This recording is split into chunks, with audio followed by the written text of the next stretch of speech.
السلام علیکم ورحمۃ اللہ وبرکاتہ۔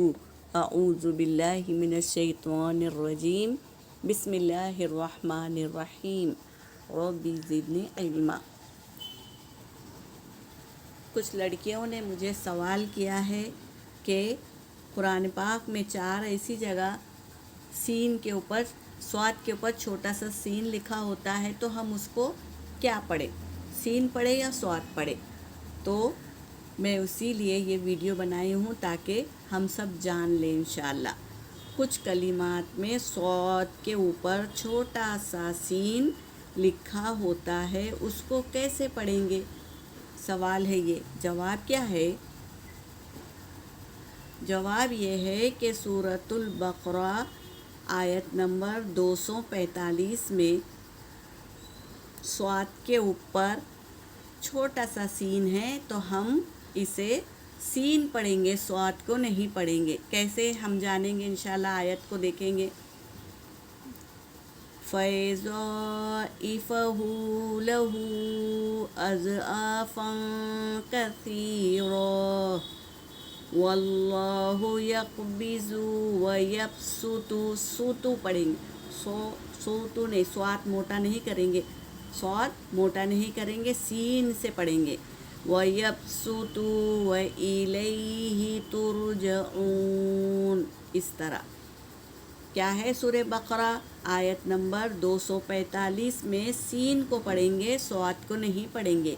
اب ہم دوسری آیت لیتے ہیں۔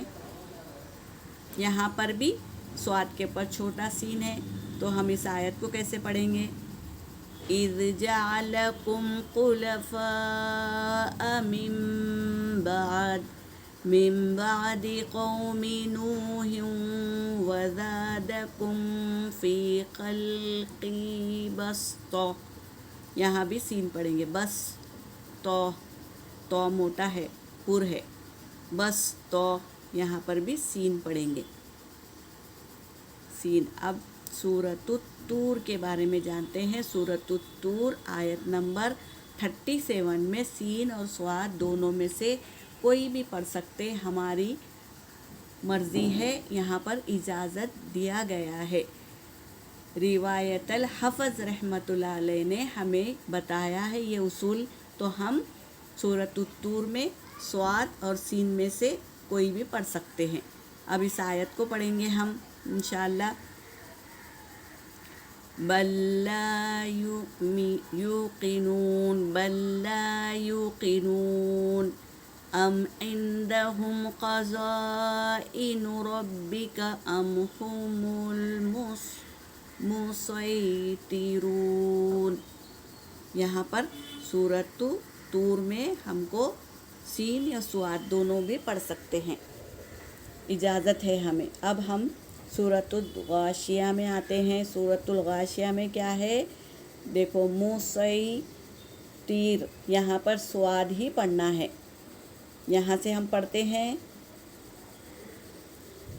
پہلی ہی آیت میں ہے مسیطر، تو یہاں پر صاد پڑھنا ہے۔ سورۃ الغاشیہ میں آیت نمبر 22 میں صاد پڑھنا ہے، صاد کو پڑھنا ہے، سین کو نہیں۔ تو یہ 4 آیتیں ہیں جہاں پر ہمیں کنفیوز رہتے ہیں ہم، تو یہ جان لیے ہیں، اب کنفیوز نہیں ہونا۔ قرآن پاک کے پیج میں جہاں آیت آتی ہے، اس کے بازو میں پیج سادہ خالی رہتا ہے، سادہ پیج، وہاں پر سین لکھ لینا۔ سورہ بقرہ کی آیت نمبر 245 میں سین لکھ لینا اور رائٹ کا نشان مار لینا، تاکہ ہم سمجھ جائے کہ سین پڑھنا ہے۔ پھر سورۃ الاعراف میں آیت نمبر 69 میں بھی سین لکھنا اور ٹک مارک رائٹ کا کرنا۔ پھر سورۃ الطور میں آیت نمبر 37 میں سین اور صاد دونوں ڈالنا اور دونوں کو رائٹ کا ٹک مارک کر لینا۔ اب سورۃ الغاشیہ میں آیت نمبر 22 میں صاد ڈالنا اور اس پہ ٹک مارک کرنا۔ تو اس طرح ہمیں یاد رہے گا، جب بھی آیت آئی تو اس کے بازو میں لکھا رہے گا۔ آیتوں میں نہیں لکھنا، بازو میں جہاں پیج خالی ہوتا ہے نا، وہاں پر لکھنا، تاکہ ہمیں یاد رہے، دکھے۔ ہم بھول جاتے ہیں نا، جلدی جلدی میں آیت پڑھ لیتے، بھول جاتے، اگر وہ لکھا ہوا ہو تو ہمیں اللہ ضرور یاد دلائے گا، کیونکہ اللہ تبارک تعالیٰ محنت کرنے والوں کا محنت کبھی ضائع نہیں کرتے۔ آپ اسے لکھ کے رکھ لیجئے۔ میرا کام ہے بلاغ، اور ہدایت کا دینے والا اللہ ہے۔